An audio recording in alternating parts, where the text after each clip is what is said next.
your brother John. This is Kiana. I am the one and only Mr. Yeah, and this program is being brought to you as part of. Edmond. There you go, Mr. Edmond. And this program is being brought to you as part of the New Image Project of the Community Development and Training Center, aka See That. See that. And we like to thank y'all for tuning in, helping us to redefine what's cool because Smart. It's the new gangsta. Baby. And no, now you know. No. Yeah, we up, man. Man, don't get us pulled down. we don't, but no, you know what? See, you wasn't. Yeah, he wasn't here. You weren't here on Monday. Yeah. He said, "Don't get us pulled down." We don't even play enough of it. He always compliant. His QC hat is always on, right? But then he breaks all the rules. Yeah. He said, "Don't get us pulled down," and then he'll do something that will probably get us pulled down. So what's on your mind? How about they say Free advertisement. apples give you more energy than a cup of coffee? Okay. Didn't I say that like Yeah, a you couple? always- You did. Didn't I say Yeah. An apple in the morning give you more energy You always say that. than a cup of coffee, right? I saw it somewhere. I heard decided that. that. So I'm glad that you retained the same thing. Yeah. And you, I accept the knowledge. He double clicked on Yes, it. he hearted it. He hearted it. I hearted it. So we got a lot of podcasts. That's the what's on your mind too, man. Shout out to like people who doing, who using platforms to get their message out and talk about what needs to be talked about. And you know what I mean? Entertainment, information, inspiration. Like it's a lot of people doing things, man. Yes. So, I'm inspired, man, to see so many of our community voices, right? Standing, building platforms and being heard, man. I want to salute all y'all. Yeah, St. Pete Funny. What's up? Yes, St. Pete Funny. Yeah. What is Sharonda's? Yes. Business Talk. Business Talk Talk. podcast. You going on there? Yeah, I'm going on Business Talk podcast Big shout out to the plug on the report. 19th. I'm going on the following week. Okay. Well, I need to go shortly after that then. Yeah, let's go. And we got some business to talk about. Look, wait, hold on. I was left out. Look at his face. He's like, hold So on. wait a minute. I need to And Sharonda, she hit me up first Friday when we was at Urban. She was like, "When you coming on?" And so we booked it and scheduled it. So I'll be on there. Plug report. Shout out to the plug report. Man. Tonight at 9:30. Yes. to all the plug Let's see reports. Yeah. Okay, so listen. plug So we reporters. got the plug report. We have Ray Tampa that's Ray here. Tampa. Man, big shout out to Ray Podcast. Tampa. Women Talk podcast with Aaron and she Ada. just started hers. Yes, big shout out to Aaron Yep. and Ada McFarley. The McFarleys doing an amazing job. They just started and it's going good. Yeah, healing on purpose too. Sister Naira, she got one. Yeah. Sister Naira, healing on purpose. Yeah. We have the $1 Million Minute. Yep. Saturday morning shop, $1 Million Minute. Yes, $1 Million Minute, man. Let me Carla get Briscoe. Yeah, connect with Carla B. Connect with That's Carla right. B. That's Yeah. Y'all just don't understand the Yeah. importance of having our voices That's heard. right. It's never too many podcasts. Come on, man. It's never too many because we're coming from a community where people would tuck their words. Yeah. People Right. wouldn't get up on and say, "Oh, this is what I gotta say. Come say it with me." Right. That wasn't the motive, or that wasn't how people was carrying themselves. So That's true. big shout out to all y'all. Yeah. And if we miss, Jab. King Jab, the voice of the people. We can't forget the voice of the people. I seen the dream. If you need, like, if we forgot your podcast, Yeah. because believe me, we can't say them like. Oh yeah, we definitely carving out spaces so y'all can come on the show too. Yeah, y'all come and talk about what you talking about. Yeah. Right. Come and tell us what you talking What about, you man. talking about? Yeah. Tag us in, let us know. Again, we're sharing. Sharing Right. is caring. I mean, because that is the New Image Project. Like the whole point of the New Image Project is to put out quality information, media, arts, graphics, and entertainment, and really to put that positive spin in the universe. So when we talk about redefining what's cool, like that's what's cool, man. That's right. So, and we don't got to do it all. Yeah, we don't. No. So shout out to all of the people, man. We can't do it all. Oh, Yeah. So we, as much as we would love to do it all, we can't do it all. So That's the truth. it's just like it's a beautiful thing really to see people blossom and be able to, because to get behind these mics and these cameras is hard. It You is. know what I mean? Because you're putting yourself out there, you're talking, you're putting your opinion, so people can judge you. Yeah. A lot by what you say Right. and how you look, and you're out here. I didn't think about that. Yeah, no, it's a lot of pressure. It is. I ain't think about that. I know because we've been doing it for so long. It's just like, but when you make your first video to post, you be like, oh, I hope people share it. I hope people like it. Are they gonna double tap? Are they gonna tap? But what about when you 5 years in? Yeah. See, 6-7 years in. When you go from the first, you know what I mean? Yeah, what they gonna think and how they gonna feel to 7 years in. You want me to tell you what really does it for me on this podcast right here, on this one that we do, is like if you come in and look at the view, sometimes you'll think people not watching. Yeah. But you can see the change. You can see change. You can see the stuff that we talk about. The impact, Right. So people are definitely watching. I love that. Oh, yeah. You know what I mean? And then for the radio reach 99 Jam, Karen Fester Radio takes it to another level. It really does. It really. Big shouts out to all my city employees. I mean, I know y'all locked in, listening on your way to work. You got us tuned in at the station. Come on in. Call in. Yeah, real deal, that's the thing that moves me the most about getting up in the morning. And then the people who watch us is intentional, because this is a prime time where people are either sleep, trying to get dressed, get their kids out the house, do a lot of stuff. And so they tune in here to really like start their mornings off. So kudos to y'all. Like we appreciate, because Domino said Tampa Bay Breakfast Club creating culture. Thank you, Yeah, Domino. I appreciate that. Coach D said it's a collaborative effort and process. It's a collaboration and process. Yes, Lord. And she said, y'all be judging me? I'm 7 years in. I just put it out, and I hope someone gets something from it. Thank you. That's the truth. That's the truth. And I want to say, a community that communicates with each other is a stronger community. And y'all don't look at these podcasts and these radio shows like us communicating with each other, but communicating with each other. We got a dialogue. That's right. Right. We got flows of information. That's right. And guess what? A lot of communities ain't got those flows of information with each other. Real so deal. Big shouts out to the Tampa Bay area. Yeah. St. Pete, Tampa Bay, the whole area. Clearwater, Largo. Yeah, man. Rainbow Village. Yeah, Rainbow Village, stand up. Yeah, Rainbow Village. Where you at? Let me know your street corner. Right. Where y'all at? Representing. So we're in good mood this morning. Yeah, now, I'm gonna say what's on my mind is all the fellas got something to drink in here, right? Okay. It usually be you though. Yeah, you usually be the one. But you're still D1, right? Yeah. You're just the one without this morning. Yeah, but I really wanted something, right? And I passed by McDonald's, but because on Monday I said that I'm gonna do my best to participate in Ramadan. Yeah, thank you. I was like, not gonna do it this morning. I'm not gonna do it this. I'm not gonna be able to have my coffee all the way down. You gotta go by early. 7:45. You gotta get. Yeah. You gotta go early, and then you gotta woof it down. Yeah. Well, no, you just gotta get up early and start earlier. That's all. Because that's what I mean. That's part of the culture. See, we talked about this spring forward. Give me back my hour. No, for me with Ramadan, this spring forward is such a blessing. Oh, because it's shortened. No, it makes the mornings longer. Okay, you know what I mean? Because the sun come up later. So for people that don't know, what is Ramadan? Okay, and when it is start, how you just for the people who don't know. Yeah. So if you wasn't listening on Monday, So what you if you wasn't here on Monday, you wasn't here on Monday, you wasn't listening on Monday. It is Ramadan, and Ramadan is the 9th month of the lunar calendar, and that's the month in which the Holy Quran was revealed to Prophet Muhammad, peace be upon him.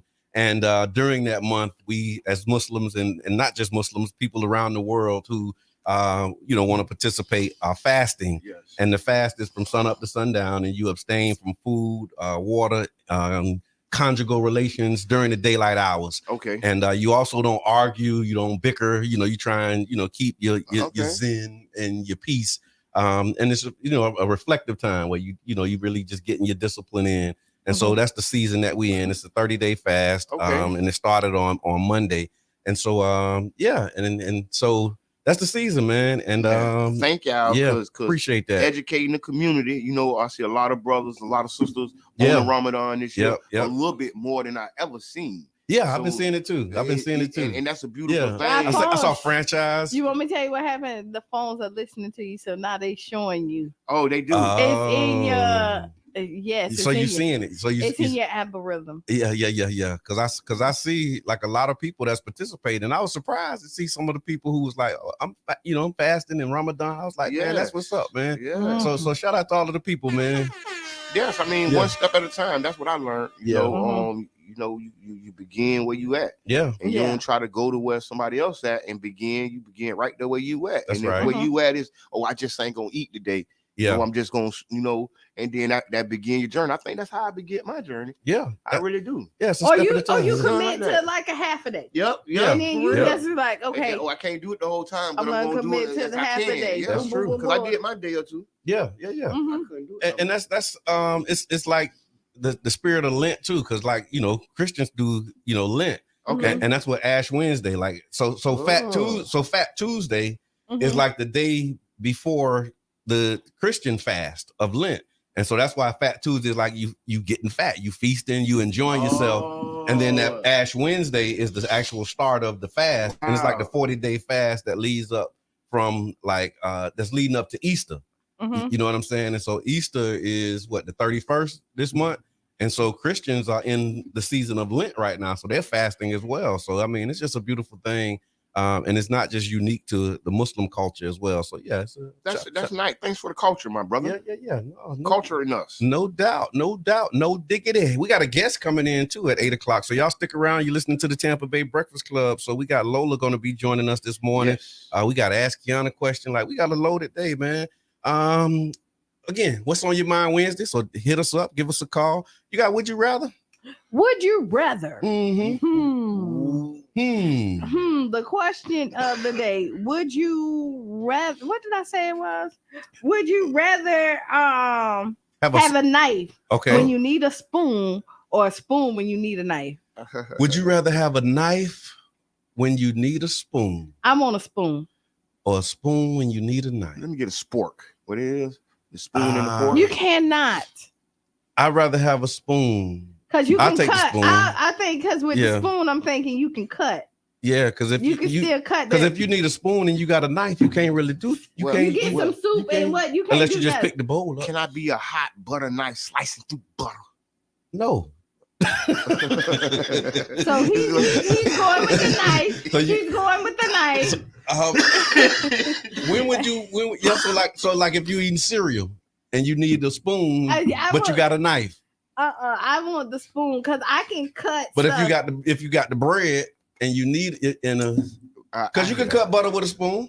Yes, you can. You can. Yeah. You can cut almost anything because the spoons still have edges. You know what I mean? So you can kind of. Yeah, I take the. I'm taking the spoon. I'm taking the spoon. I take the spoon. Michelle says she's taking the spoon. She's taking the spoon too. Okay. Yeah. And Jabbar said he's taking a hot butter knife. He's taking a hot butter knife. So the hot butter knife, when you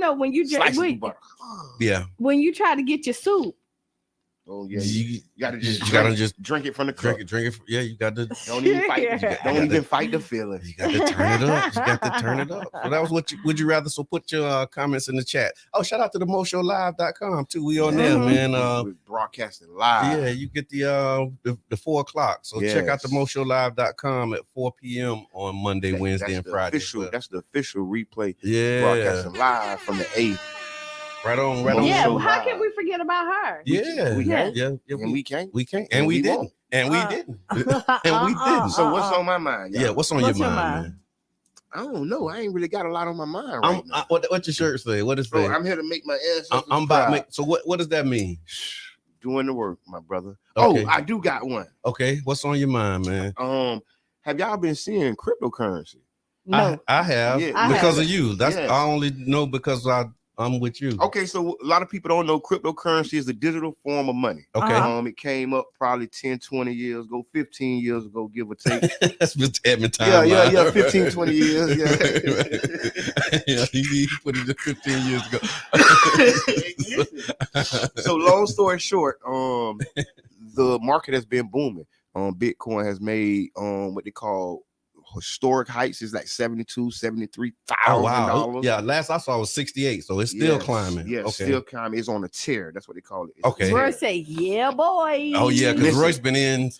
For the longest. Yeah, that's probably right. 10, 15 years ago. Yeah, the official number is 73,000. Okay. $305. Right. For one Bitcoin. Okay. So you get one coin for $73,000. Yes. Okay. And so I remember we was talking about it. So when you have less than that, you get like a percentage of a fractions coin. Of it. Yeah, fractions of a coin. And pieces. Okay. So just for y'all who don't know, and Bitcoin is just one of the leading coins. It's not the only. It's like infinity. So if you got two coins, you got actually $140,000. Yes. Do you cash in or do you keep it? I mean, they say it's going towards 2 million. So wait. They saying each coin gonna be $2 million. I mean, that's for one coin. That's Kathy Wood's projection. If y'all don't know who Kathy Woods is a rich person. Okay. That be talking that talk. Okay. Look up. She be right. She on point. She got a hub downtown St. Pete. Okay. All right. On So 4th Street, Kathy Wood. What they call the when are they projected for it to be $2 million? That's just projections. Yeah. You know what I'm saying? Because they said 100,000 like 4 years ago, and it's just getting 73. So okay, got it. But it's on its way though. Oh yeah, listen. I mean, if you bought when it was 7,000, 8,000, you 10 times over now, right? Yes, and it's not too late. Learn before you invest. You got to make a wise decision with your money. But we do want to open up the conversation about cryptocurrencies here on the Tampa Bay Breakfast Club, because if you ain't in it, you ain't win it. Yeah. What's on my mind? What's on your mind, Brother John? I'm glad you asked, man. Tough conversations. Ooh, how you have them? It's a lot of ways you have them, but that's one of the things that I'm just seeing is necessary, is needed in our community and really in our families. It's like a lot of the challenges and the conflicts that we have can be resolved if we're willing to just have a tough conversation. So how I see it is the conversation that you're avoiding the most is the most important conversation. Okay. The conversation that you're avoiding the most is the most important conversation. Is one of it. There's something that you really need to talk about. Like if you're avoiding the conversation, then you don't want to step on anybody's toes. Yeah. Okay. Right. But it's something that you need to have. If you could just blurt it out and keep it moving, you feel like it's no real impact. But that's the thing. No conversation. But it's not a conversation. No, that's avoidance. A blurt is but I'm just saying, if you be like, girl, your hair ugly. I'm just saying, like, just something like, but like if you somebody, and I'm just saying, like, just like I've had to have a conversation about like body odor before. Okay. And like I'm sitting up there, I'm like, dang, I gotta tell him because he's an employee at this point, but it's still a tough conversation. I'm just using that. That's a good example. Yeah. You gotta sit, but I need to tell you because it's affecting everybody. The business now. And then when you think about even when your kid, like, because a lot of times we don't want to hurt people's feelings. Yes. And so that's what it is. So I got look at that. Yeah, we got to call this. What's on your mind Wednesday? Good morning. Hey, Miss Award.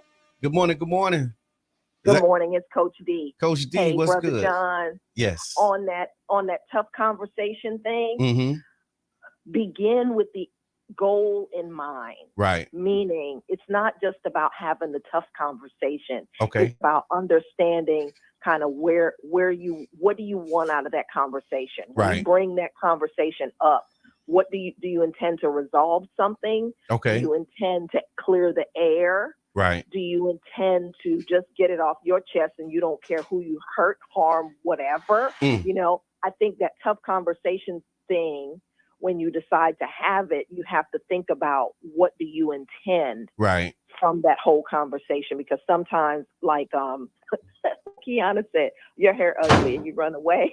Right. Okay, what were you planning to do with that? Right. You just want to tell them that they was ugly because you wanted to get it off your chest and hurt their feelings, or were you intending for them to make an improvement? Right. If you wanted them to make an improvement, blurting it out probably wasn't the most fruitful way to get that done. So yes, tough conversations, but I think begin with what you intend to happen from that tough conversation, but don't think that you can control what's going to happen. That's right. Now, I appreciate that. Thank you for calling, Coach D. Great comment. Yeah, because intention is very important. Like what you're going in to do, what you intending to achieve by it. But I think some of the reasons why we avoid these conversations, right? So fear of conflict. Right. A lot of people don't like conflict. They are averse to conflict. They fear conflict, and they think that the conversation might lead to an argument, and so they try to basically avoid these conversations because they don't want to get in conflict. But sometimes that avoidance is starts the conflict. It starts the conflict. Yeah. you know what I mean? And it fuels and it feeds. Nothing. Yeah. Because you ain't saying nothing. And why you ain't saying nothing? Lack of communication skills. So inadequate communication skills such as active listening, empathy, or expressing your thoughts clearly can also hinder effective dialogue. Oh, that sounds like an emotional, intelligent brother there. Yeah, I mean, we're trying. Yeah. Assumptions and stereotypes, preconceived notions and stereotypes about other people or other people's perspective can also create barriers to having conversations because you think you know what they're gonna say. Oh yeah, you know what I'm saying? And so I ain't gonna say nothing because if I say something, all they gonna say is, or And you might be right, but still, you might be right. You might actually be right. You might know what they gonna say, but right? still, you might you just because what I learned. Oh, go ahead. No, you got to keep You know going. what I've learned is that a lot of times if you deliver it properly, even if they don't want to receive it at that time, they listen to it and they rewind the conversation in their head. I know when I have tough conversations, I try to start off with something positive. Yep. That's training. You good. Yeah. You know what I mean? I definitely try to before those tools. Before I go in you you compliment did this, first. boom, boom, boom, boom, boom. Because when you start off with something that you're critiquing or negative. Because people will take it as you hating all this other stuff. No. This is coming from a loving place. Right. Yeah, and I mean, nobody want to be wrong. So when somebody's coming, at you and they telling you straight, like the first thing you lead with is you wrong. Then you're gonna get in that defensive posture. You're gonna try and defend your position and explain why you did what you did. Oh, you know what I mean? So a way to be more effective, yes, sir, is to lead with, "Hey, let me compliment you on how you did today. It was a great job. I seen you move that way. I seen you bust a move that way. But can we talk about a little bit of your delivery?" There we go. Right. There you go. Right. Like that part. And then I don't like to have tough conversations when you're heated or emotional. Yeah. That's another one of the things. It says that the emotional intensity of the topic or individuals involved can sometimes be overwhelming. And so fear of those strong emotions may also prevent people from addressing these underlying issues because like, okay, when I go into this conversation, it's going to be real emotional, or I might be emotional. So here's another thing. Yeah. This is a Kiana thing. Two real people never fall out. Okay. I'll say this again. That's assumption. So when you say fall out, that's assuming the best. Let me tell you. That's another. Wait, hold on. What he said too, because that's another part of having conversations is assuming best intentions. Right. That goes back to that one about stereotypes and assumptions. Like you assume that somebody's perception is one thing, and so now you approach the conversation with your fist balled up, as opposed to like assuming that they're going to receive it in a way that's going to be positive. So I'm going to tell you this, and again, this is Kiana. Two real people never fall out. Okay. You will disagree. Okay. Y'all might not talk. You know what I mean? But if you really love that person and all that other stuff, and they're telling you something, that it's coming from a place from love, right? Now, you also know if it's coming from a place of hate. And this is when I say two real people. Because somebody who's hating on you ain't really your friend. Yeah, that's right. You know what I mean? And so again, two real people don't fall out. Yeah. Anybody whoever I don't talk to never really rocked with me. But let me. Anybody. I'm look back over here. Let me think on that. Go ahead. But that's why I say I'm 50-50 because on one hand I agree. That's the people you have a relationship with. But I'm talking about in the community where there's conversations that need to be had with people that don't like each other.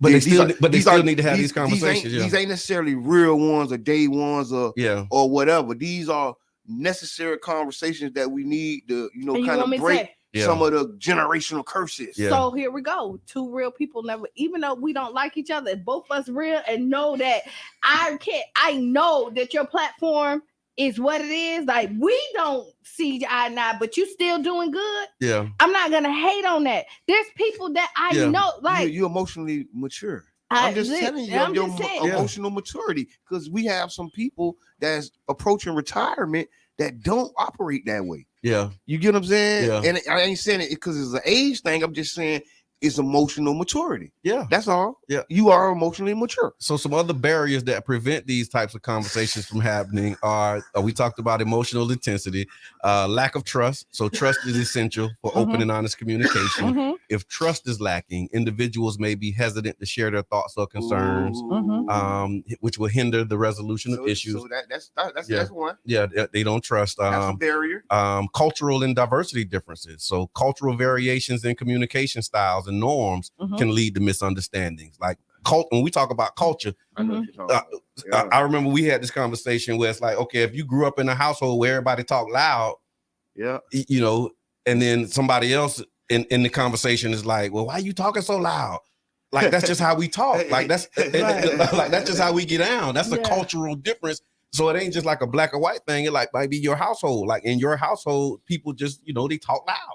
And in my house, and in my household, when you was loud, you was angry or it was a problem. So why you talking so loud? Right. It's like, even though you making a great point, and I've seen this happen where people will shut you down just because it's like how you delivering it. Yeah, it's like, okay, that's a good point, but just bring it down a notch. You're like, what you mean bring it down a notch? It's like, can you just turn it down a little bit? Because some people don't like the person who don't like the messenger. And that's they just don't like the messenger. And I got two things on that, but I want to say this, and that's that has been used to mute a lot of people in our communities.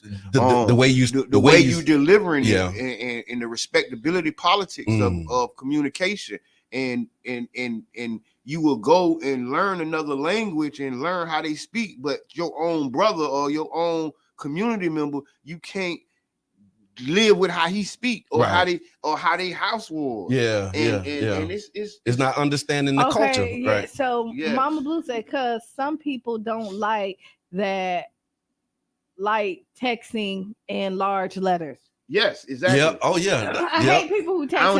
I don't read past the first word because they texting in large letters. My cousin, we're in the group chat. She texts everything in large letters. I know people like that too. Wow! Stop yelling at me. But that's the thing. One's not yelling at you. But yes, it is. It's perception. But it is perception because we've agreed. And this is another part of the social norm. We've agreed that all caps mean you're yelling. And so when I read all caps, I automatically just think that you're yelling. But you can get past that. Like you just change like the way you look at it. And like, okay, that ain't yelling. That's just somebody that's easy. It's just like, and that's self-work. That's work you got to do on yourself, right? That's internal. Yep. So some other barriers, power dynamics, unequal power dynamics in relationships or work places can also stifle open communications. Individuals may fear retaliation or negative consequences for expressing their views. Yeah. So they won't have a conversation because they fear like, if I say this, now you're going to be tripping. So here we go. It's deliverables, right? Okay. What you mean? Because so we already said that some people don't like the messenger. Okay. Right? I told you I got one for that. It's a lot of people who don't like the messenger, right? Yeah. If I know that it's something important that needs to be said, and I know it's not going to be received from me, I'll throw it to somebody else. Okay. To say? Yes. That's emotional intelligence. I'll throw it to somebody because a lot of times other people can see it. Yeah. Right.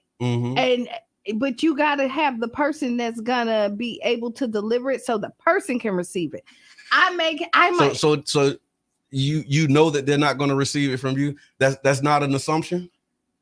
Ooh, is that assumption? Because that may be one of the barriers that stop you. It's like because you're going into the conversation assuming that this person is not going to receive what you got to deliver. So all right, so here we go. It is an assumption, right? But also is patterns.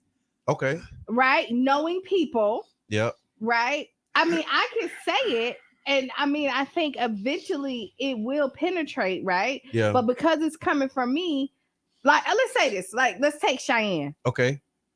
I could tell her anything. And I'll say it. Like, I a lot of the hard conversations that other people won't have, I'll have it. She'll be mad at me. I'm okay because I'm her mama and we're solid enough. I don't care how mad she get.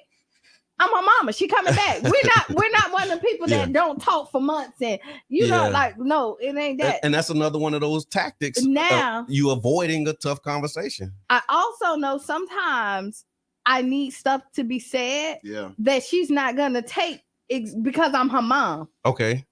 And her friends may see it, and I'm like, and they may say something. I'm like, yeah, you need to have the conversation. Okay. You know what I mean? Because I know that that's her peer, and she's gonna see it different. Yeah, I hear that. You know what I mean? So it's just knowing when, right? Yes. Knowing when. Knowing your audience. Yeah. Yes. I would say, and this back to the messenger and the message. The messenger is the message. Okay. See, when they say don't shoot the messenger, right? No, the messenger is the message. So.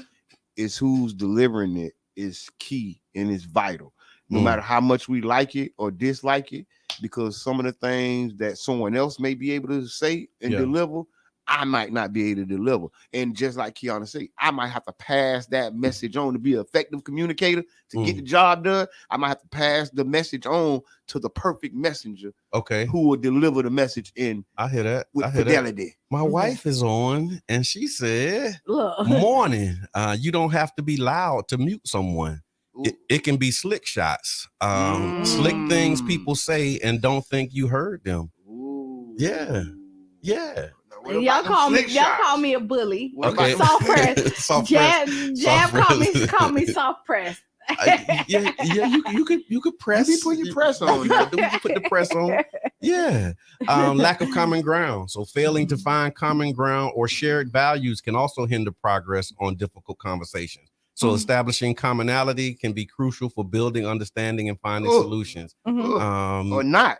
Or not finding it. Yeah, that's a strategy to not communicate with you. Yeah, is to not find no common ground with you, even though we're standing on common ground. Andre double clicking on that slick shots, right? Yeah. And so listen, for real though. But that goes back to the real. Like if you not trying, like if we're supposed to be coming here to find common ground, right? And you ain't real. Like you just let's do it. And then like you finding every reason not to. You throwing dirt and throwing shade and all of that stuff. Yeah. Your intentions wasn't pure. That's right. That's what like Coach D said, like making sure that you have the right intentions when you go into those conversations. I think framing the conversation is another part of it. So some tools. Let's not do the barriers. Okay. No, we talked about barriers. One of the tools, of course, active listening, empathy, choosing the right time and place. Picking appropriate time to have a conversation and the right setting, because we got the right time, but all the right place and the perspective of the person who you're delivering the message to. Okay, take yourself and put yourself in that person's shoes. That's that empathy, receiving that message. Right. And a lot of times, a good place to have tough conversations is where there's other people at church. No. Where other people are around. Church might be the place. No. Might need Jesus. You might. I thought this was the best time to bring it up. Right. In Lord's house. You ain't even be talking in church. You supposed to. That's when you actively listen. That's when you actively listening when you in church. No, but like at a restaurant or somewhere where like people have to keep their composure. Oh, where there's witnesses. Yeah. Yes. Those are tough ones. Now I know what conversations you talking about. Meet me at IHOP. We talk about this at. Because so people feel like you can't get loud. You got to kind of keep your cool. You got to keep calm. Meet me at Wawa's when other people are around. Pump 10. So if meet me at Urban. Not meet me outside. Just meet me at Urban. Meet me at Urban under the I've said this before. Another tool that we use in our house is that we used to write it down. Okay. And put it in the jar. Yeah. And then we had, the non-judgment zone when like we'll pull it out when just on a random day and we'll read it. And at this point we will talk about it. Right. When nobody's heated. And now everybody had time to think about their actions. Because you're mad at the moment. But then you sit back and look back and like, dang, I really did cause that. Yep. So clarify and ask questions. So seeking clarification on ambiguous points to ensure that you're fully understanding the other person's perspective. Ask open-ended questions to encourage them to express themselves more fully. And I think that's another one of the skills or the tools. And what happens, I think, too, when you hear something and it offends you, right? you kind of get centered in that and just make sure that you're understanding what their intent and what they're meaning by that. Yeah. And so just asking the question. What you mean? Yeah. Can you tell me like what exactly do you mean by that? You know what I'm saying? I do. Yeah. I repeat. So what I'm hearing you say. So what I'm hearing you say, I say like just so that I'm clear. This is what. Yeah. I hate when we get to that point in the conversation. The repeat back. When people get to the so what you saying is. I'd be like, oh my God, because then here we go. You know what that is? No, but that makes it hard too. Because when you come into a conversation, we just talking. Yeah. And then once we get to the point, so what I heard you say was, wait a minute, hold on, when did this get like this? See, I don't take it like that. I don't take because like if you're having a business meeting and we're planning that, business, of course. Yes. But I always say like, okay, so you say the repeat back is tough. That's a tough spot in the conversation. You know what though? Because here's. You think so? Yeah. If it's not done properly. Okay. Because what happens if it's not done properly, or if you're not in the right space, then this is the response. No, you putting words in my mouth. But see, this is you ever heard that? You ever heard somebody? No, hold on. Yeah. Pause on that. See, these all the conversations. We talking about conversations. You putting words in my mouth. You putting words in my mouth. That's another one. That's the right one though. That's another one. That's the right one. When you say that, right? When you say that, this is why I'm asking you because I want to be clear on what my understanding is. So if I'm putting words, so if you. No, but then what's understood don't need to be explained. You heard me. Yeah, now you got me talking in circles. Now I hate talking to you. Every time I talk to you, I gotta talk in circles. Listen, I'm telling you, these are hindrances. You don't want to talk. Yeah. You don't want to talk. We back to that. Remember I told you. You don't want to talk. Conversation. Yeah, we talking about tough conversations. This is 99 Jazz Care Festival Radio. Yeah. Tampa Bay Breakfast Club. Thank y'all for tuning in. How do you have tough conversations? How? Yeah. It is sidebar. If you like what you're hearing, send us some stars. Yes. If you've never received stars before, Facebook give you your first 200 for free. They are a cent a piece. You can't get nothing else for a cent other than on Facebook. The more you buy, the cheaper they are. This is community radio. You can donate at any given time. Right. Listen, we take it off. All right. Hey, Royce say I repeat stuff verbatim.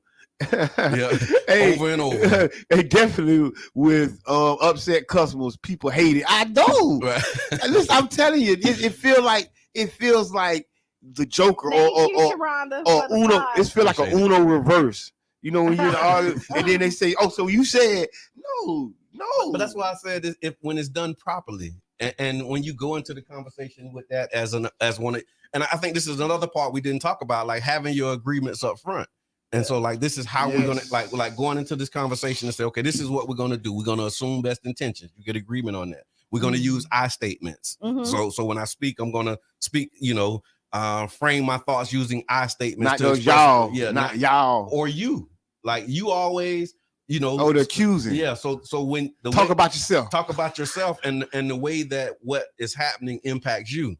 Right. So when you say things like that, it makes me feel this way. Well, the conversation I want to have is about you. Yeah. See, now what? See, you want me to talk about but I need to talk about you. Okay, well, see, let's talk about I'm just saying. But you can talk about you the way through the way that you make me feel.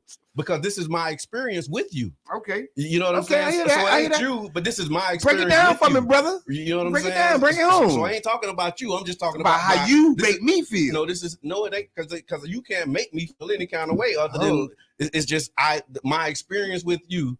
When you do those types of things, this is how it makes me feel. Use our statements. Yeah. Come on. Yeah, use it's all about you. Yeah. Leave me out of it.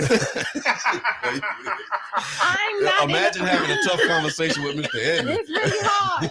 Listen, I'm not in a comfortable space right now. Right. When it gets loud, it makes me. People shut down, though. I'm glad we talked about it. No. Like, it really get. And another thing.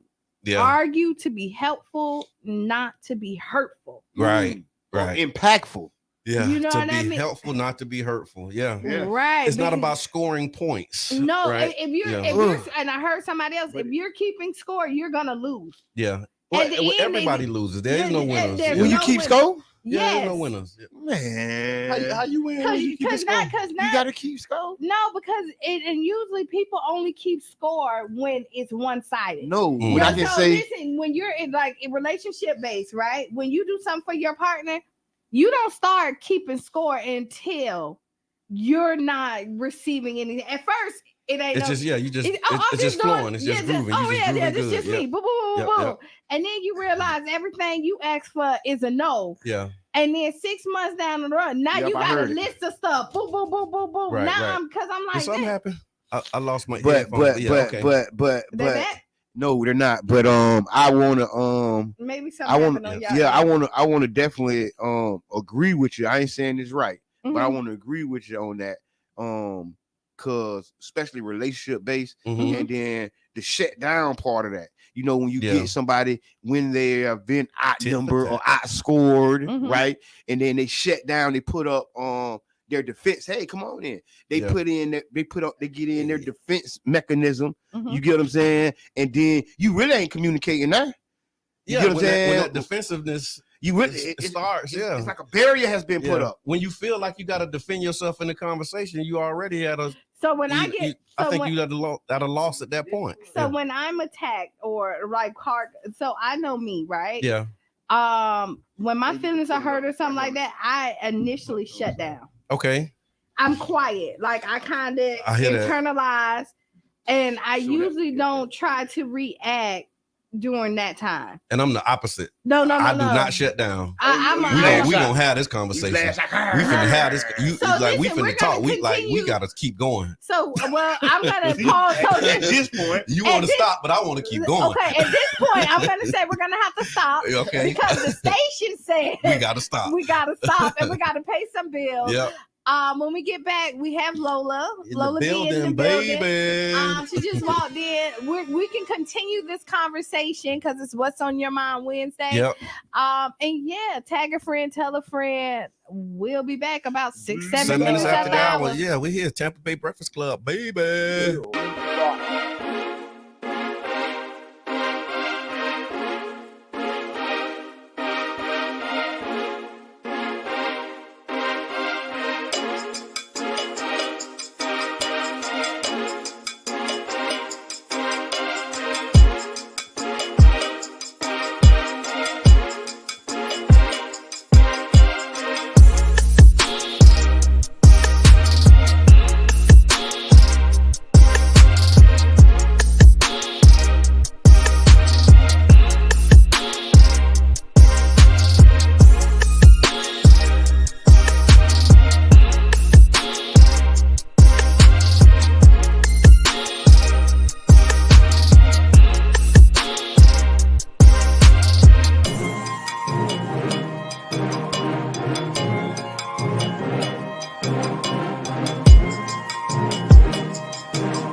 So listen, I kept. Yeah. I just kept want. going. Yeah. Because I don't think we're gonna get banned. Yes, we're gonna cut it. Somebody somewhere that might mean something to somebody. That's UMC Group, and they is taxing everything. If you don't know who UMC Group is, they own 60% of all the music you love. Wow. And so welcome back, y'all, to the Tampa Bay Breakfast Club. I'm your brother John. This is Kiana. And I'm the one and only Mr. Edmund. And this program is being brought to you as part of the New Image Project of the Community Development and Training Center, aka See That. See That. And we'd like to thank y'all for tuning in, helping us to redefine what's cool, because smart is the new gangsta. And if you don't know, now you know. I hope we don't get sued. I hope we don't get sued for that. The CD line. Leave them headphones. Yeah, they good. I hope we don't get sued for that, baby. You think they're gonna if you don't know, now you know. Yeah, do that thing with the headphones again. It was good. No, because it's peaking in my ear. I got you. So that's what you're doing. You can't please everybody, right? No, what you're doing is prioritizing yourself. See, this is what we've been talking about all morning. Prioritizing yourself. This is what we've been talking about all morning. So it's What's on Your Mind Wednesday, and one of the things that we was talking about before the break is having tough conversations. And so what are some of the barriers to having tough conversations, and also some solutions, ways that you can enter tough conversations, and a lot of good feedback. So thank y'all for tapping in. Thank you for putting in your comments in the chat. And we got Lola in the building. Do you have any advice or anything to say about? Well, we got to let people know who Lola is first. Go ahead, Lola. How you doing today? My name is Lola B. Morgan. I'm the president and co-founder of the Modern Griot Corporation. Mm-hmm. Okay. So I think the question is, if I can remember, how to have tough conversations. Right? Yeah. Mm-hmm. You have to be honest. You have to be transparent.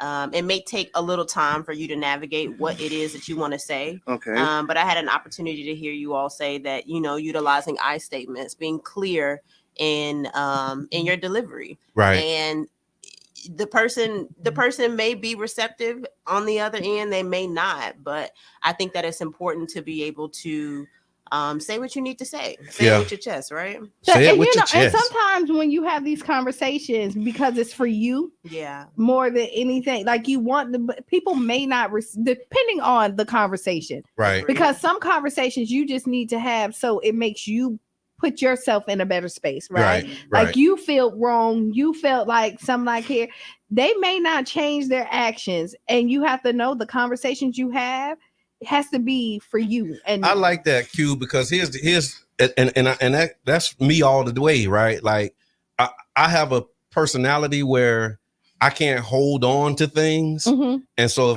if I'm offended and I'm like in this situation, like I gotta say it. Like you got some people who just like they can just sit on it, they can not say, but I gotta get it off my chest. I was just with somebody like that. Get it off my chest. You definitely. I got to. So we're gonna have this conversation. You be uncomfortable. Come to it emotionally. Some people depends on the circumstance. But I just can't hold things in. I gotta hold because I'm petty. So this is why I hold and sit and let me go, because I know the first thing when something do when they say they hit low, you go high. Yeah. If I go, then I'm gonna go lower. I know, because I know my mind just started to go real petty. Like, how can I? So let me just. and like what you said, it's for me though. Like I gotta have this conversation for myself, because I can't like not let you know how I feel. Right. Because if you don't know how I feel, then the way you engage with me is going to be based upon what you're thinking or how you thinking I'm feeling about it. So I got to be real clear. Like, this is how I'm feeling. This is what this is. And then after I say what I got to say, don't always work, to perfection, but it's like, I'm always willing to have the conversation because it's for me. Like, I got to get it off. Like I'm not one that can just not have conversations. When I get upset, I don't shut down. You know what I'm saying? Like superpower, my brother. Really? Because and that's I just got to. Like, so I'm like right now, I can't even stop now because he's like, I gotta say this. Like, I gotta tell them. So, and I'm like, okay, let me sit back. Yeah. Let me digest. But I'm gonna tell you. Yeah. Believe me.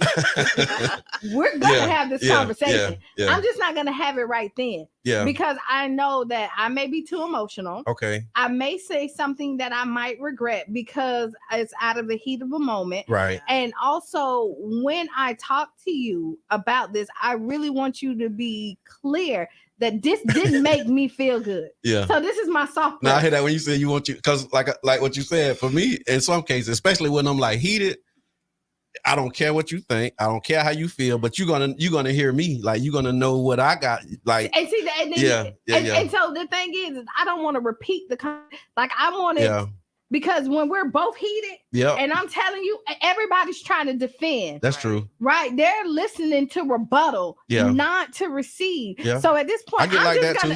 So I'm gonna just shut up. Yeah. And I'm just gonna receive everything because I'm gonna take it all in, hurt my little feelings. Yeah. Right. And really, I want you to go tell your mama. Right. But I'm not gonna say that. Right. Look, this is healing, right? Because check this out. Because that's not going to your mama. Because what happens again for me, once you get in your feelings and you shut down, like I'm finna be asking you, you ain't got nothing to say? Come on, like I'm trying to get you to be like me. But it's like I'm trying to get you to. I guess so. I guess so. Yeah, we got to work on that, my brother. You ain't got no minute. Nah, you got to work on that, brother. We finna talk right now. No, brother, we got to work on that. You ain't talking. Why you ain't talking? Nah, you ain't got nothing to say. No, the time is needed. The time is needed. Yeah. Time, cool off time. It do. It do. I'm just keeping it a buck, man. Yeah.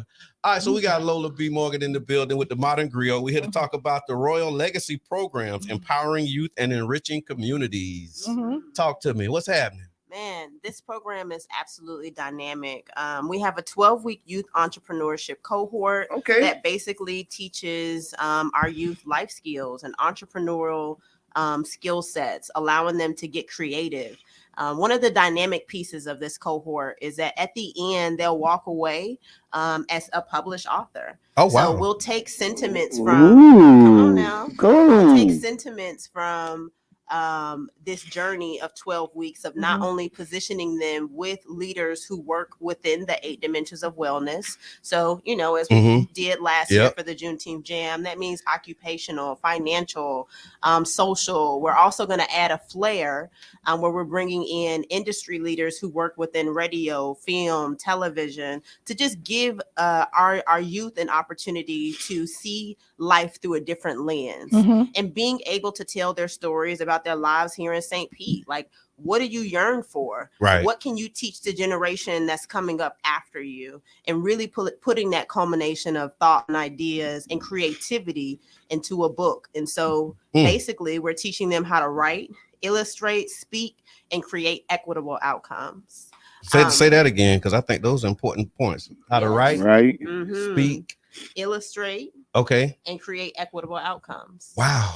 That's communication, and it really all forms, right? And I think that's an important skill, because we always talk about kids these days. That's one of my buttons too, because we was the kids in our day. But kids these days don't write, they don't speak. They all want to just, we have our critiques of them, and so being able to channel that and give them outlets and ways that they can teach do them that. to speak. Absolutely. Yeah. And honor the voice that they have, because kids have a lot to say. Right. They have a lot to say. What inspired this program? Voice. What made you want to do something like this? You know what? I will say Samantha Harris, who is shout out to Samantha Harris. Come on, the founder of First Book Publishing. And a few other things. Come on, and the co-founder of the and a few other things. Shout out to Samantha Harris. So it's a culmination of things. Right? One, Samantha is the one who helped me publish my book 4 years ago, The Butterfly and the Bully. 2, working in environments with youth, really being able to hear their testaments and their ideas. I happened to do a project a couple of years ago for a couple of years ago for the gas plant redevelopment, where you had to collect stories. I remember that. And so I remember just like listening to the sentiments of our youth and hearing the things that adults were also saying. It's not that they're not privy to the things that are actually happening. Right. And I said, you know what? We need to be able to create something that's more steadfast for them. life skills training is beautiful, right? But how can we add in that creative component? So taking in the ideas from our community, from mentors like Amber Calhoun, and just saying, you know what, this is what's necessary. These are the things that the youth are actually saying that they want to participate in. Why not level up the ante and then give a little more? And so this is what birthed a part of that program. Right. But the Royal Legacy, it comes in 3 parts. Okay. So we explain the 12-week youth entrepreneurship cohort. We're also serving the parents of those youth with the mental health first aid certification. Why is that important? Why is it important to also include the parents in the process? One, we have to ensure that you are equipped to not only take care of yourself, your community, but your youth. And so this particular certification is called the mental health first aid. It allows you to recognize when someone is experiencing a mental health challenge, crisis, or substance misuse. Okay. If we're not aware, the suicide rates in our teens are extremely high within our South St. Pete area. True. Yes. And so this allows us to tailor in a program that one focuses solely on the enrichment of the teen, but the enrichment of the parent, where they can also help us collaboratively decrease the suicide rates where we are. And I like that you're doing that as well, because the other part of it, when we were doing like a lot of our outreach in the early days, we were finding that once you do all of this work with the youth and then you send them back into environments where it's not reinforcing or supportive of the, all of this great training and the way you talk to them in camp, when they go home, like their parents ain't talking to them like that. Yeah, it's back to real life. Like it's back to real life. Like their household, the culture of the home is totally different from the culture of the group. So they might be excelling while they're in this group or while they're in this 12 weeks or they're in this program. But then when they go home, like they mama like, I know you learned all that use I statement stuff, but boy, you finna they discredit everything else. Don't come in here talking about repeating back stuff to me, and But it's too because they don't have or you come in there and be like, we don't talk like that in our house. Yeah, you know what I mean. I know you over there doing that stuff, but over here, this is what we do over here. So being able to have that parental piece or the adult being able to relate to what they're learning and seeing the benefit of using this as a community is another great piece. Yeah, exactly. I appreciate that. Yeah. And then ages 13 to 18. So that's like that range of teenage. Are they all together? Do you have like the cohort is together from like 13s to 18s? Yep, they're all together. Okay, awesome. And that's a hard group to grab too. It can be, but the most important, I think, it is. So it's a hard group because like that's the high school group, like middle and high school, right? Yeah. Because you might be going like eighth.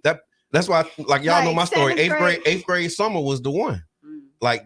Because and then once you leave in like 8th grade, that was the summer. That was the summer because now you go into high school. I think it was my 5th grade. Fifth grade, but going to 6th grade. Here's the thing: the volume was turned up loud. But both of those, because what happens, this is just from what I've seen, is you're going from the top tier to the bottom tier. Yeah, so in 5th grade, you the big dude, and now in 6th grade, you the little guy, and then in 8th grade, and then in 9th grade, you the little guy.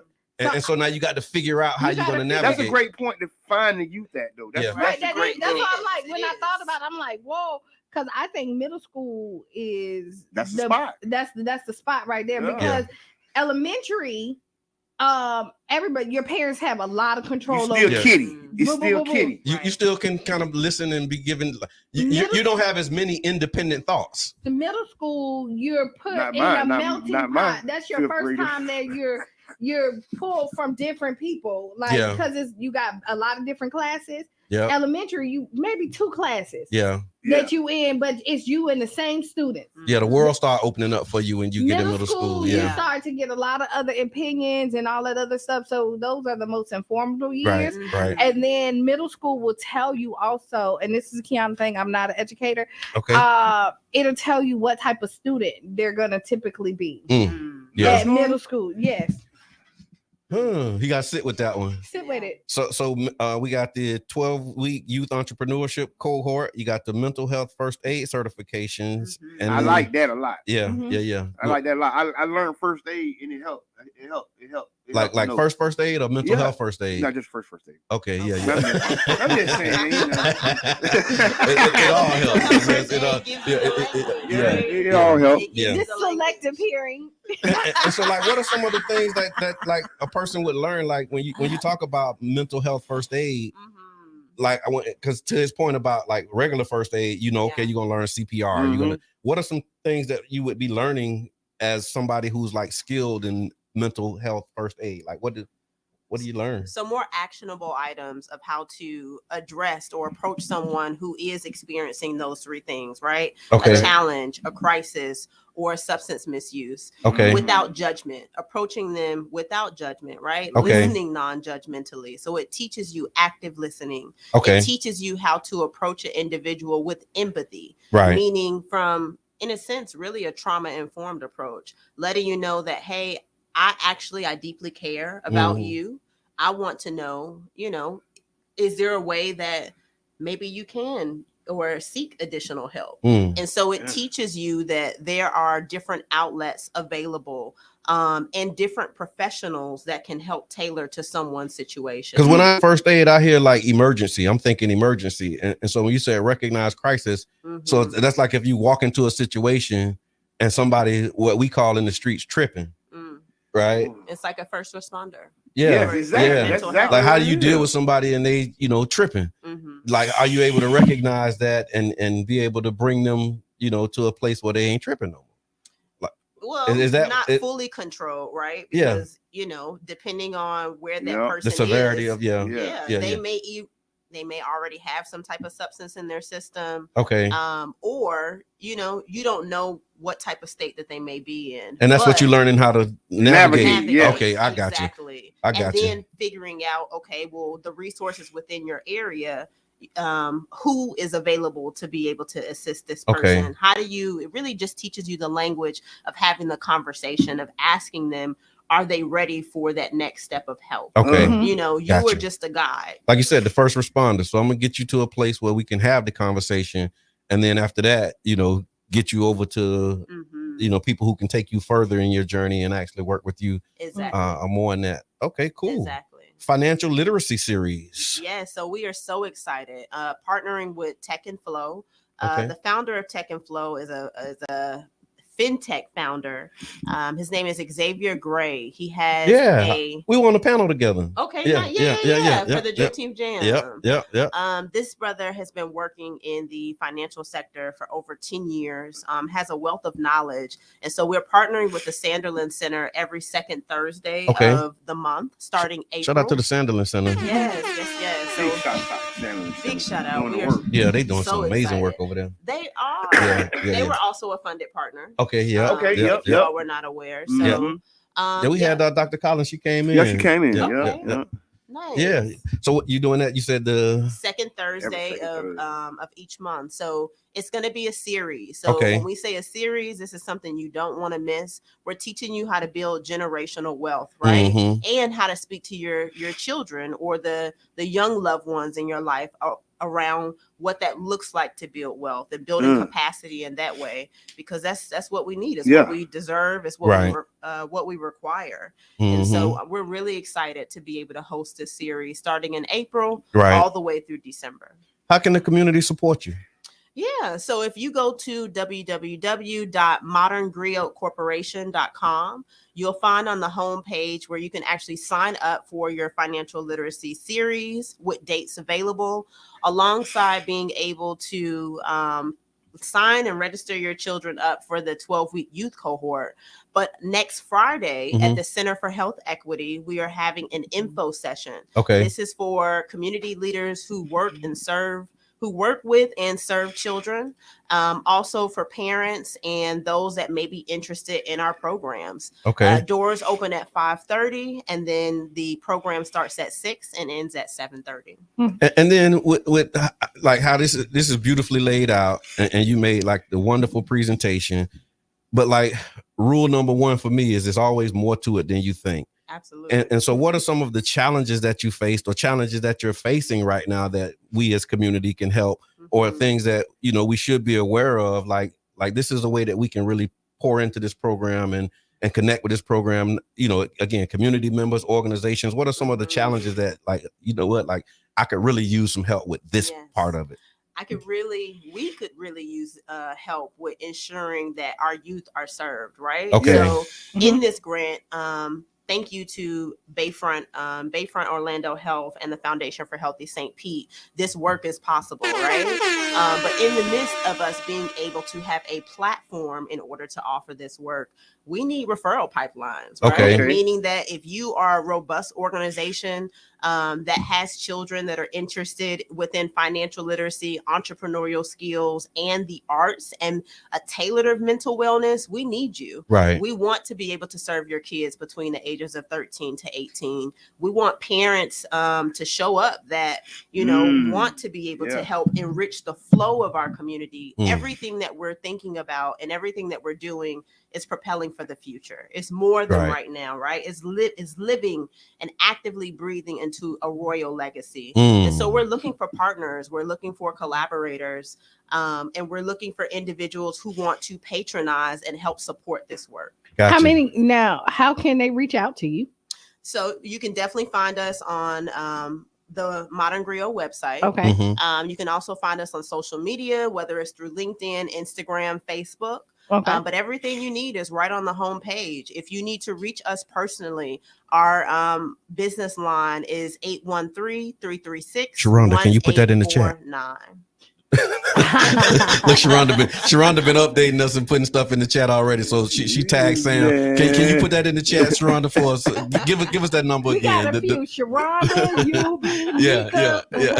Man, big shouts out to our community producers. Yeah. We got like off air producers, remote locations. So give us that number one more time for Sharonda. The telephone number is 813-336-1849. But don't forget, you also have an opportunity to visit us in person at the Center for Health Equity on March the 22nd at 5:30. Now, is there a cap of how many kids that you? So we're looking to serve 45 youth. Okay. Love that. Looking to serve 45 youth. And if you have a summer program that you are looking for us to help integrate and amplify what you're doing, let us know. I might have a connect for you. Yeah. Okay. I might have I can lead you. I'll point you in a direction. I don't know how. Okay. You know what I'm saying? Yes. I can try to Okay. connect the dots for you. Thank you. Right on. All right. Yeah. Look, him? I'm kicking it to you. That's the old school. Him? If you have to leave the people with anything, what would it be? Even if it's hard, Ooh. do it anyway. But ask for help. I think it's no different than what we're doing today, right? Yeah. Also, I think the theme of what I would hear that today's message is to authentically say what you need to say, but also ask for help along the way and ensure that you are educating the individuals that are being impacted by how you feel, whether it's on a personal level or even on the business level.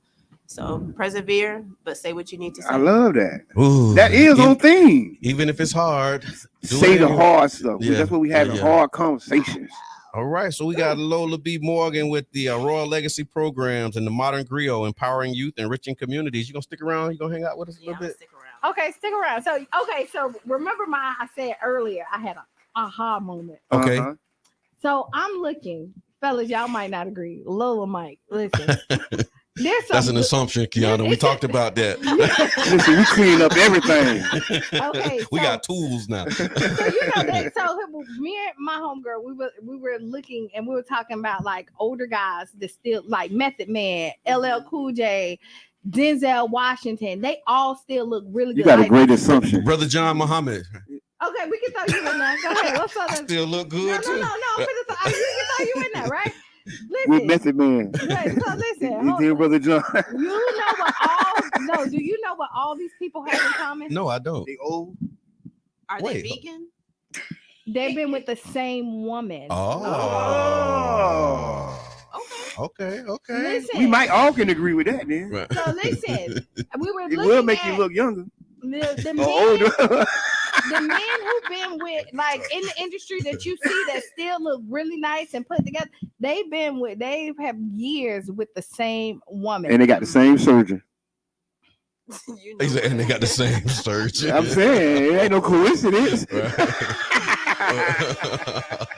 you think Method Man went and got surgery? Hey, I don't know. They got men BBLs out there. you didn't get no BBL. They got men BBLs. Have them, that's but not what we talking about. So back to what you were saying. So this sound like pure hatery. What pure hate. Hatery. This sounds like hatery. So the aha was that all of the men who still look really good. Like okay. A lot of them, they've been with the same woman for years. Like they married their high school sweetheart, or they have met them at a really young age, and they have not. You can see all the wear and tear on the other ones. Okay, the ones that's actually getting around. Yeah, but you look at the ones who. Lorenz Tate. Like, I just started naming. You naming all the vampires. They sucking the life out of their wives. So why wouldn't I agree with that? You said you don't think that we would agree with that. I said y'all might. Why wouldn't we agree with that if it's the truth? Men, but there you go. You prejudging us. Yeah. And you don't identify all the vampires in Hollywood. They sucking the life out of their wives. The wives still look good too. Okay. So the women who still look good. I didn't go into double click on that to see what the women. Are you serious right now? I didn't double click on the women to see what the secret is. Well, y'all do y'all research on the women. Okay, I did my research on. Hey, Steph got to come. I'm gonna read this comment because I think I like it. Okay. Steph, I came in at the end of the conversation. However, I've been talking to my crew about trying to bring back summer jobs in a way. So Stephanie Carrington might be a connection. Right. And that's what we do here at the Tampa Bay Breakfast Club. We make connections and links in the community. Yep. So y'all can come in, y'all can join. Contact Q. She is our executive producer and she books all the guests. Mm-hmm. So y'all, if you want to bring it, holler at Q. Right on. So I want to lift this up. We was talking, we do this day in history, national days, and all of that good stuff. So, and this is one of them downers, but we got them, talk about it because it's still happening. So shortly after midnight on March 13th, 2020, Breonna Taylor, a 26-year-old Black emergency medical technician, was shot and killed by police in her Louisville, Kentucky apartment after officers bursted through her door with a battering ram. Taylor and her boyfriend, Kenneth Walker, both of whom had no criminal records, had been asleep in bed. Walker, who later stated he feared an intruder had broken in, used his legally owned gun to fire one shot, which wounded Sergeant Jonathan Mattingly in the leg. Mattingly and officers Miles Cosgrove and Brett Hankerson, all white and in plain clothes, returned fire, blindly shooting 32 times in the dark, and they struck Taylor 6 times. She was eventually killed. Long story short, a lot of people remember, Breonna Taylor in that story, but we want to continue to lift that up because, and I was having this conversation. We was actually having this conversation together yesterday. A lot of times when these things happen and these cases are resolved to some degree, we move on and we forget, the impact, why we're here. We forget these impacts. We forget that these cases, and these incidents have lasting impacts on those who are involved. And so we wanted to remember Breonna Taylor, remember that was a moment in our community, really nationally, when like George Floyd was happening, Breonna Taylor was happening, Eric Garner. And it was like another one in the series of things that were happening that really led and fueled what some people call the new civil rights movement. Because remember, in the 60s, that was like a big push and it was a movement. But then after George Floyd, Breonna Taylor, these things happening, it reignited that spirit of activism and organizing and gave rise to what, politicians began to say, okay, now we got to stop this woke stuff. We got to get in front of this. Oh, wow. You know what I'm saying? Like that, the backlash from that. That was the stop woke. But that was like the catalyst of woke. Woke and wake. Like Trayvon Martin was like a woke moment. Mike Brown was like a woke moment. Because we stopped talking about it and we organized. Yeah. And that's what happened. And so some policies changed, laws changed. People got elected. Yeah. People got unelected. Yep. Seats changed. Yeah. And so I just wanted to take a minute to remember the life of Breonna Taylor. It's Women's History Month. And so her death definitely wasn't in vain, unnecessary. And as tragic as it was the catalyst for a lot of activism and movement that happened in the country. So shout out to Breonna Taylor, her family, and all those who have lost their lives prematurely. But led to things that ended up being good for our community. So shout out to them. Thank you for that. Yeah. I receive. Mm-hmm. All right, cool. Yeah. That's all I got. That's all you got? I mean, I got some more though. I know. That's all you got. That's all you got. So there's a bill in this spring break week, because these kids are home. It's spring break. Get them kids something to do. Yeah. They wandered in the streets. They ain't got nothing to do already. On bicycles and walking. Get them children something to do. Matter of fact, we're gonna start organizing with Jordan Park, because I had a conversation yesterday with the housing authority president. Shout out to Mr. Lundy. And he was saying that they having some security issues and some challenges. This is not like prior to spring break, but he wants to try and get in front of it for the summer. And so that may be another one of these targets for a lot of these, the outreach of these programs. See how I go? Because they need something to do over there. They saying that's the whole thing. That's the whole program full right there. You be saying two connects. 3 connect. Won't he do it? Yes, he will. Yes, he will. Yes, he will. But yeah, big shouts out to Jordan Park, the new Jordan Park. Yeah. And the Legacy Building. We helping them organize the neighborhood association. We organizing. Listen, man, what you ain't doing? Running. Yeah. You ain't running. I ain't running. Thank you for that. This is not a campaign ad. But listen. Yeah, that's right. Big shouts out to you, but big shouts out to Jordan Park. Yep. Big shouts out to I went into the Legacy Building. Yes. It felt like going through a high security building now. Okay. I'm just going to tell my first impression. Yeah. You know what I'm saying? But as long as the residents feel safe, I don't think I got nothing to say. Ain't nobody got, I ain't got nothing to say. Yeah. But I'm just saying. The residents appreciate it. Listen. I ain't got nothing to say, but I'm just saying. Whenever you got to do the disclaimer, I ain't trying to be disrespectful. I'm just saying. You about to say something disrespectful. But I want to say this, because I went to the building, and chance be not, I met builder. Okay, wow. The lead builder, he was doing his first walkthrough since the building been built. All the furniture in there, and now it look all nice. He doing his checks and balances, and I had to get a man his props. Right on. I told him, I say, bro, good job. Right on. Good job. The legacy is here. Big shouts out to the visionaries who saw it not murder to upgrade the senior facility. I like how you remix like old statements. Yeah, because they say thought it not robbery. He said they saw it not murder. I see what you did there. But yeah, because it is a state of the art facility. Yeah. Right. And I think our seniors deserve something like this on the South Side. Absolutely. I think it was overdue. And I know it was a lot of different administrations, because I remember Tony Love actually started. That was the first blueprints I seen of that building. Before the Tony Love debacle. Yeah, that was a debacle. But since we here now, I want to say big shouts out to all the people involved, including Mr. Love. Yeah, including the now current president, Mr. Lundy. Yeah, yes, and it's not one over the other. It's all in. It's a continuation. It's all in. It's a continuation. So it's an upgrade. They big upgrade. Upgrade. So now when you're thinking about on the South Side, people be like, oh, I want to retire and go down to the beach. Mm-hmm. I want to go to the Legacy. Or go down to downtown because they have the senior buildings and all of the other stuff. The Legacy has then gave you a little piece of paradise right there. Right on. I like that. So there's a bill aiming to exclude identity politics from teacher preparation programs that has advanced for consideration for the full Senate in Florida. The bill prohibits teacher preparation programs at colleges and universities from teaching identity politics, that's in quotes, y'all, or incorporating theories asserting, hold on, I'm gonna just stop and let this breathe. So the bill prohibits teacher preparation programs at colleges and universities from teaching identity politics or incorporating theories asserting that systemic racism, sexism, oppression, and privilege are inherent in the U.S. institutions and were established to maintain social, political, and economic inequities. Wow. So you can't teach systemic racism. You can't teach American history. Pretty much. You can't teach Florida history. But because it's systemic.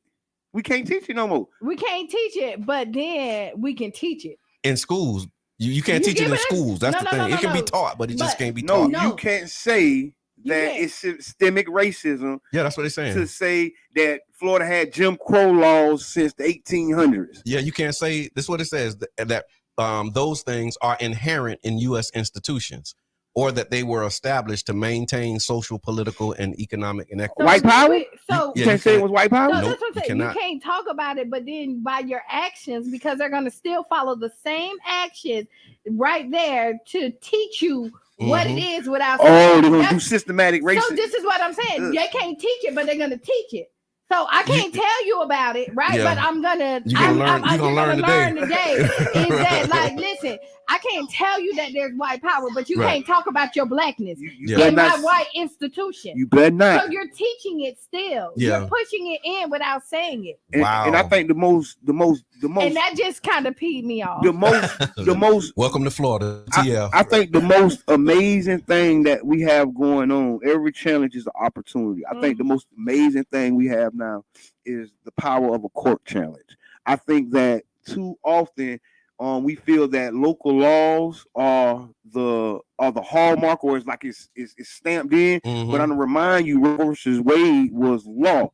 Yeah. So the majority of my living life. Right. And it changed. Yeah. So all these laws that are being written on these books, just know that they can be changed. They can be changed. And it's up to us. I hope that he write a law that inspire y'all to get up and be at the next city council or the next what they call it session in Tallahassee. Right. I want him to write a law that tip the scales so bad that y'all get off y'all butt and say, I'm tired of this. Because until then, we're gonna have so much more of this. And guess what? We need to learn how to legislate. These people are legislating. Yeah. You wonder why they're getting elected. You wonder why people are getting behind them and supporting them. They are legislating. They're saying, I stand for this, and I'm going to write a law to show you I stand for it. So guess what? Please follow this, elected officials. Please look at the techniques and learn the power of legislating. Right. Look up the word legislating, because it means you have to write a law. Yeah. You got to write something. You ain't legislating if you ain't writing a law. Okay. What's your thought on these identity politics and all of the stuff that you're seeing going on around the state? That was good setup. You seen it? I think to keep it as clean as I can, because I am a 501c3. I got you. Yeah. I got you. I definitely agree with you. Looking at this as an opportunity to push the mark. I think earlier you all were talking about the importance of organizing, understanding that what is affecting us, but most importantly, that education piece, legislation. Like, what is this? What does this mean to you? I think there are a lot of resources that are in our city alone that allows us to advocate for ourselves better. That level of positioning, it's that level of having deeper awareness and having physical responsibility of saying that I take ownership of this. Our ancestors did that. I think oftentimes, I'm a transplant, right? So coming from Atlanta, I can identify that in this city, the roots of the ancestral work is strong, which means that I see the pivotal leaders that are doing the work, the things that you all are doing, that we're doing collectively. It's remnants of what our ancestors have called us to do. Yes. So I think that it's a disservice for us not to be able to continue to position ourselves generationally in order to activate that change that you're talking about. I love that. I love that. I love it. Andy Oliver, he put something in here. He says, shout out to Pastor Andy Oliver. All of our systems and structures were established to protect white people and white wealth.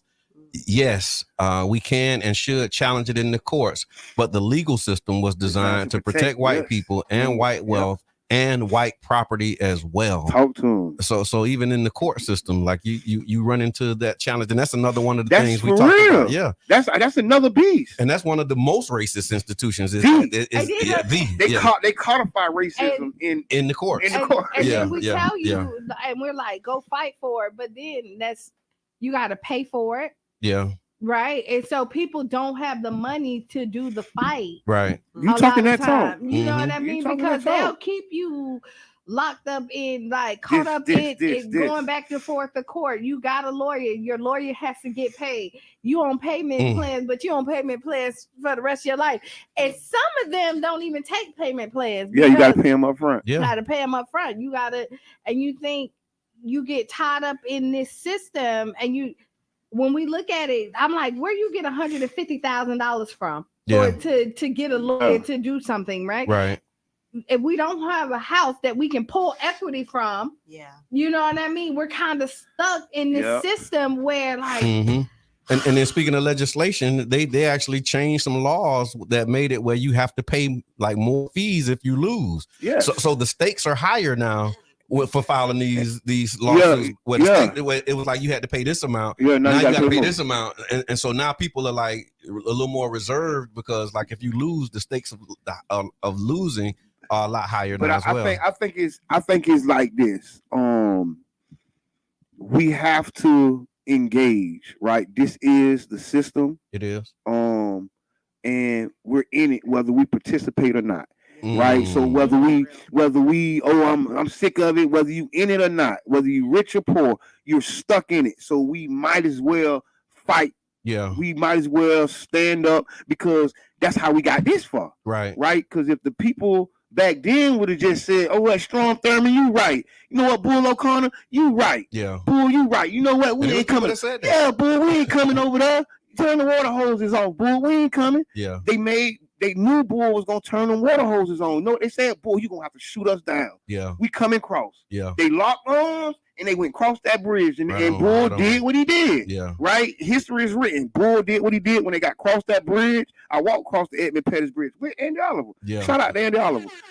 Yeah. Going across the Edmund, you can't see what's on the other side of that bridge, right? When you're going up the bridge, but they knew what was on the other side of that bridge. Yeah. You get what I'm saying? And that's where we at now. We got to walk up that bridge, y'all. We know what's on the other side, but we still got to walk. My man. All right, so we're getting ready for Ask Kiana, y'all. Hold on.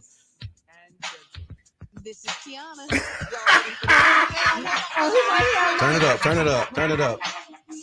I would lie to you. Each change you want to be a seed.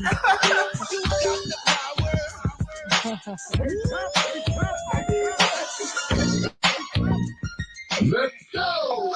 All right, so it's Ask Kiana. The Ask Kiana section is being brought to you by the One Community Grocery Co-op. You can learn more about the co-op by going to ocgc.coop. All right, dear Kiana, I'm currently facing a troubling situation in my relationship with my boyfriend. Despite his claims of love, I often feel like a third wheel in our dynamic. He has a female friend whom he frequently borrows money from, even though we both work. Additionally, he seeks relationship advice from her, and their interactions often devolve into childish bickering. When we're together, they exclude me from conversations, relegating me to the back seat while they engage in dialogue. What's more, my boyfriend consistently cuts me off when I try to contribute, dismissing my thoughts as dumb. How can I address these issues and foster a healthier dynamic in our relationship? Well, it sounds like a sibling relationship. Okay. Like, you know what I mean? Like the brother, it sounds like a brother and sister. Okay. Then he said he would have said, I think he might have said, he said a female friend. Yeah, female. That's what I'm saying. It sounds like a sibling. Like when I'm listening to it. Okay. Like if you get with me and like one of my brothers and like they have we have like our insiders. Yeah. Like I think that would be understood. But if it's like a female friend. But sometimes I have friends all like that. I like you once you have that bond with somebody, okay. And you done grown up, y'all have like your insiders and stuff like that. You have to be really cognizant that you're shutting everybody else's out because like you come like when we get in here, we kind of vibe out. We got our thing, and we can just keep on going. And we forget we got a guest. No, for real. Right. That's why I see that. Yeah. Okay. We put it like that. I see that. Yeah. When you put it like that, it's like, oh yeah, that's right. We got a guest. What you think? Right. Because like you got we're like, going out of the zone. Yeah. And it ain't nothing being disrespectful. Like you really have to be. Right. So I'm gonna say this. Again, you got to choose your battles when you have this conversation. Okay. Like you need to make him aware of it when she's not around. And then on top of that, if y'all have a good relationship, you and the girl, you should be able to talk to her as well. Okay. Because he might not receive it, but she can. Like, hey, listen, I love y'all relationship. Boom, boom, boom. I just feel really left out. Yeah. So when y'all in it, just remember I'm here. Yeah, but what if she really don't love their relationship? Like, Lola. She sounds one. That's a very mature perspective. Say that again. She emotionally intelligent. Bring the mic a little closer. Say that again. It's a very mature perspective. Yeah. But I also want to note that she said that she's looking to foster connections. Okay. So the young lady, I don't hear any sense of insecurity. I don't think that she is. She's not angry. She's not upset. She wants to know how she can get in the mix. Right. I hear that too. That's what I heard. That's why I didn't take it. Like she didn't say like she tripping. They trying to get in the mix too much or anything like that. And that's why I was like, it's like a brother and sister relationship. I got you. She doesn't feel threatened by the relationship. She just feels left out. But she did say he called her stupid. Yeah. When she tried to contribute, that is something. He did say stop talking stupid. Why you so stupid? Hey, y'all need to talk to him like that. Stupidest thing ever. He need to get counseling. Wait. Did he call her stupid or did he say that's stupid? What did he say? It says, here's the difference. Yeah, when I try to engage in dialogue and contribute, he's dismissing my thoughts as dumb. Okay. See, I heard something totally different. She feels like he's dismissing them as dumb. Yeah. He's not calling her dumb. Yeah. Okay. He's just not. So that's just how she internally feels about the dismissal. But see how I received that? Like I thought he said she was dumb. Yeah. I say, dang, that's out of pocket. You can't call your lady dumb in front of people. Right. That's out of pocket. That's why the repeat back is important, right? Right. We full circle Man, in this thing. Yeah, we got full tools. But I mean, honestly, I would have the conversation with your boyfriend when the friend is not around. Okay.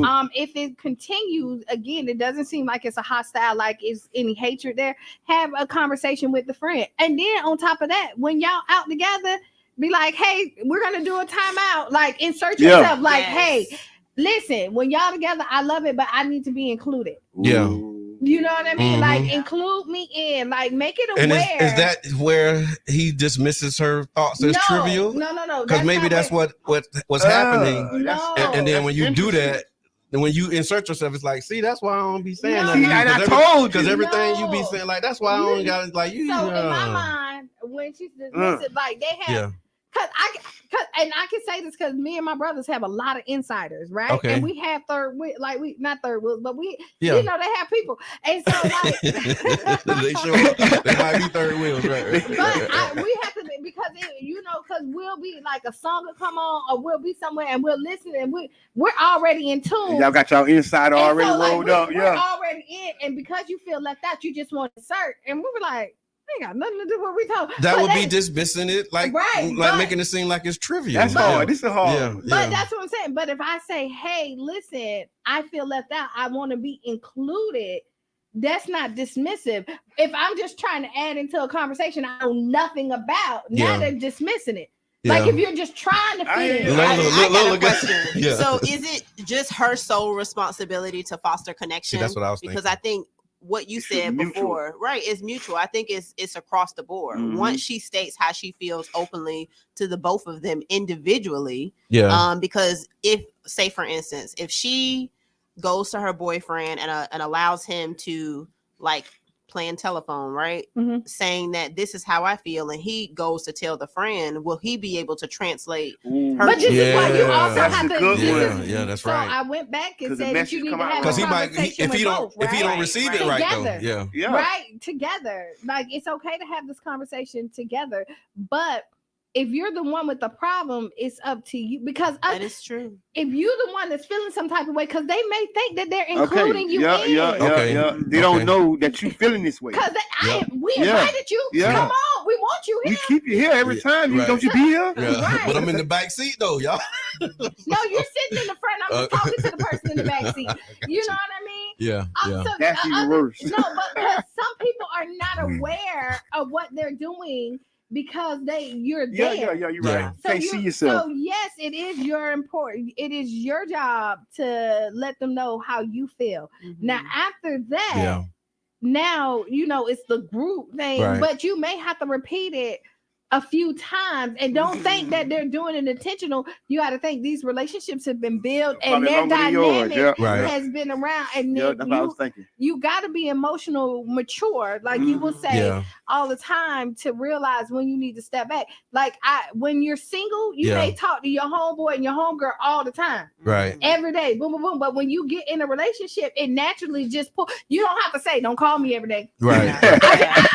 We just ain't talking as much as we used to because I got another. There's healthy boundaries. You said something to me that kind of like we could talk about flipping pancakes a little bit, because the other part of this, I've seen this go both ways, right? When you said they may not know what they're doing, that's assuming best intentions, right? Because we talked about that as early as too, because you have the other side of it where people, feel like, no, they know what they're doing. You know what you're doing. But for me, like with assuming best intentions, that's why I have to say it. Like I can't just sit with things. Like I have to say it, because after I say it, now I know Right. But if I just assume that, oh, well, you know what you're doing, because I've seen that happen too. It's like, I ain't gonna say nothing because I don't have to say nothing. They know what they're doing. For me, I don't operate like that. Like I know after I say it, now I know Like I don't assume nothing. Yeah. So you know what I'm saying? Now you want me? I'm finna assume. Yeah. It's 2 minutes to 9 o'clock. So I assume, that ain't an assumption. That's a fact. I assume this is the final thoughts. A fact. That's absolutely a fact. These 2 hours went by pretty fast. They did. They go quick when you're having fun. So just wanted to give a shout out to the people on 18th Avenue. Let y'all know that y'all up. We coming. We doing the 18th Avenue Business District interest meeting. Will be Monday at 6 o'clock at the Canopy. That's 25th. The 25th. Yep. Monday. Let's go. Yep. Let's go. And we got a lot of stuff that we're doing. So on Friday, we got the League of Women Voters will be coming in. Let's go. They're going to talk about the historic gas plant. Let's go. Mayor Welch is doing a city hall on tour. He's starting that back. That's going to be the 20th.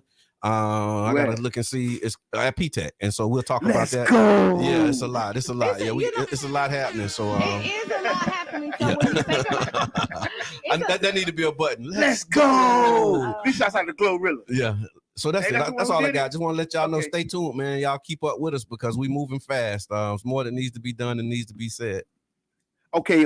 Thank you so much for coming out. Last night was amazing. Urban Drinkery, the Sierra Club. They had a gas plant conversation. It was amazing. We'll talk more about it on Friday. I'll see you then. You know what? Since everybody's talking about the gas plant, if you have questions, make sure that you send them in, and because we're going to have the League of Women Voters in, who they did their survey on it, and then the following week we're going to have the Raise come in and actually talk about it as well, so we can get both perspectives. So if you have questions, things that you want to be answered, this is the time to put it together, because the Tampa Bay Breakfast Club is bringing it right here to your doorstep. So be the change you want to be and see. Yeah. Right? Write down those 5 things that make you giggle, smile, feel good at the end of the day. And y'all stay tuned for Sister Hugh. Make you lose your shoes. Shout all around the house. Yeah. So this has been the Tampa Bay Breakfast Club. I'm your brother John. This is Kiana. I'm the one and only Mr. Edmund. And we out.